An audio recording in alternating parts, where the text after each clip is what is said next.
بسم الله الرحمن الرحيم قل أعوذ برب الفلق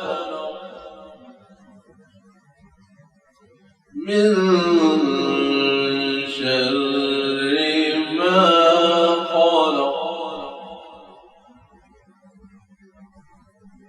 ومن شر غاسق إذا وقب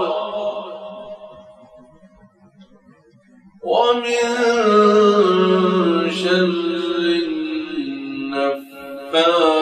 النفاثات في العقد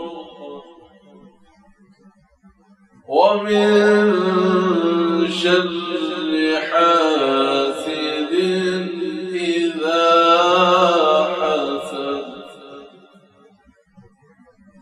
صدق الله العظيم.